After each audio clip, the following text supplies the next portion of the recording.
बोले जरा एक साथ।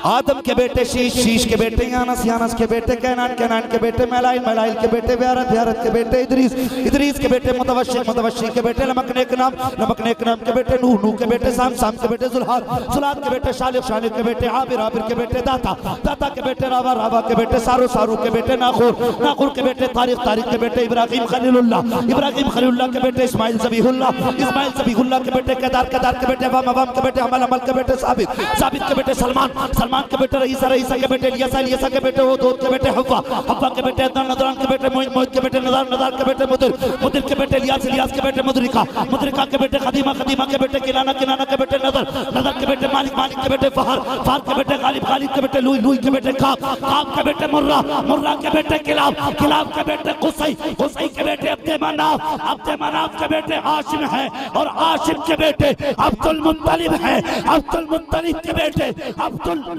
है, अब्दुल्लाह के बेटे मोहम्मद रसूलुल्लाह। अल्लाह या रसूलल्लाह, मरहबा मरहबा मरहबा मरहबा, जिंदाबाद जिंदाबाद जिंदाबाद जिंदाबाद जिंदाबाद,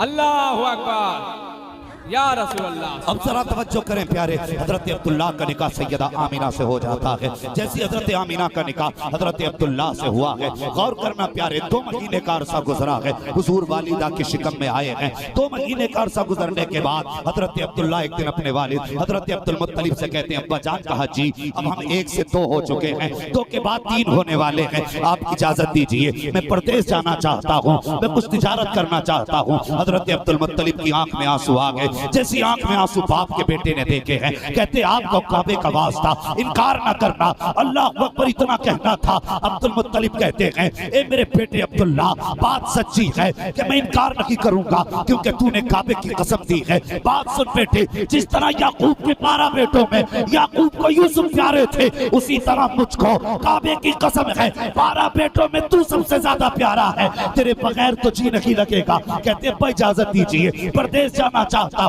अल्लाह अकबर, जैसी परदेश जाने का इरादा किया है, घर तशरीफ लाए हैं, सैयदा आमीना सामने मौजूद है। अभी 6 माह का अरसा गुजरा है निकाह को, सामने आके कहते मेरी आमना परदेश जाना चाहता हूँ। इतना कहने की देर थी, सैयदा की आंख में आंसू आ जाते हैं। कहते मेरे सरताज, मैंने जी भर के देखा भी नहीं है, अभी जी भर के लम्हे भी आपके साथ नहीं गुजारे हैं, इतनी जल्दी जुदाई का मौसम क्यों आया है? हजरत अब्दुल्लाह कहते हैं, आमीना परेशान ना हो, कुछ दिन की जुदाई है, मैं वापस आऊंगा, तेरे साथ प्यार के लम्हे बिताऊंगा, तेरे हाथ की पकी रोटी भी खाऊंगा, अलबत्ता जाने की इजाजत है। हजरत अब्दुल्लाह ने इतना कहा है, सैयदा ने अपने सरताज को खुदा की रहमतों के हवाले किया है। हजरत अब्दुल्लाह तो रुखसत हो जाते हैं। अल्लाह अकबर, आप जा रहे थे, दुनिया को पता है आपका इंतकाल इसी सफर में हुआ है। कई दिन बीत गए, जब वो वक्त आया जब आने का अब्दुल्लाह ने वादा किया था, हजरत आमीना ने घर की सफाई की है, खाने की तैयारी कर रही है। हजरत अब्दुल मुत्तलिब ने कहा था, आमीना ए बेटी आज इतनी खुश क्यों हो? कहती है अब्बा जान, अब्दुल्ला आने वाले हैं, आपको पता है मेरे सरताज आने वाले हैं। अल्लाह अकबर, अब्दुल मुत्तलिब मुस्कुराते मुस्कुराते काबा की तरफ चले गए हैं। इधर हजरत आमीना घर की सफाई में मसरूफ है। अब्दुल्ला वादा करके गए थे, साथ आकर रोटी खाऊंगा, खाना बनाया जा रहा है, अभी आप तवाफ काबा में मसरूफ हैं। इतने में एक शख्स दौड़ता हुआ आया, आके कहता अब्दुल मुत्तलिब, कहा जी का एक सवाल का जवाब दो। कहा कौन सा सवाल? का एक बात बताइए, अगर खुदा नेमत दे तो क्या करना चाहिए? कहने लगे शुक्र अदा करना चाहिए। कहा अगर खुदा नेमत ले ले तब क्या करना चाहिए? कहा फिर सब्र करना चाहिए। कहा फिर सब्र का दामन न छोड़ना। कहा कहना क्या चाहते हो? कहा तुम्हारा लफ्ज़ जिक्र अब्दुल्ला, जिसे तुम सबसे ज्यादा प्यार करते हो, अब वो वापस नहीं आएगा, वो हमेशा के लिए छोड़ के चला गया है। इतना सुनना था। और मुझे बता तो सही, अगर याकूब से यूसुफ जुदा हो तो 40 साल में बाप की आंखों की रोशनी चली जाती है, मगर देख तो सही, वो मिस्र का यूसुफ था, ये अरब का यूसुफ है। वो मिस्र का हसीन था, ये मक्के का हसीन है। ये वो है जिसके निकाह के दिन हजारों लड़कियों ने ये सोच के जान दे दी थी, अगर अब्दुल्ला मुझे मिल जाते तो कितना सुकून हो। नारे तकबीर, नारे रिसालत, प्यारे, मैं हजरत अब्दुल्ला की शान पे बात नहीं कर रहा हूं अभी बस बताने लगा हूं मेरे हुजूर का घराना। कहने लगे वो नहीं आएगा। हजरत अब्दुल मुत्तलिब फिर तो ऐसा था जैसे बिजलियां गिर गई। घराने की हिम्मत की मगर कदम जवाब दे गए। अल्लाह अकबर। घर तशरीफ लाए, दरवाजे पे पहुंचे, आमिना पहले खड़ी थी। कहने लगी अब्बा मेरे शौहर की कोई खबर आई। फरमाने लगे आमिना किसी का इंतजार न करना, अब कोई नहीं आएगा, अब कोई नहीं आने वाला, किसी का इंतजार न करना। इतनी बात सुनी, कहती अब्बा कहना क्या चाहते हो?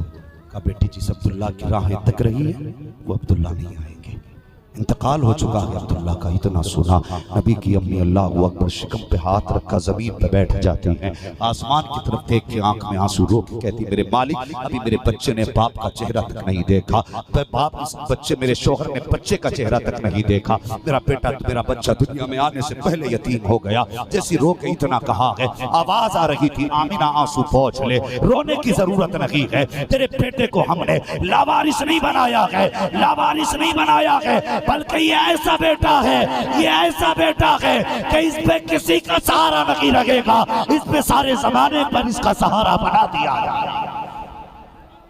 और करें प्यारे हज़रत आमिना बैठी। और फिर क्या था तुम्हें पता है? माँ बहनें मेरी बातें सुन रही, गौर से सुने। उन औरतों से पूछो जिनका शौहर चला जाए, तुम्हें तो पता ही कोई नहीं शौहर की कदर क्या है।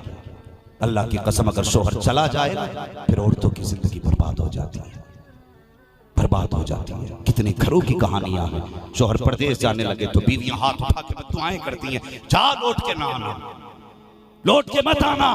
ये भी कहता जा मुझे तेरी सूरत ही नहीं देखनी है। तुझे पता क्या है, अगर ये चला गया तेरी सल्तनत चली जाएगी, ये चला गया तेरी हुकूमत चली जाएगी।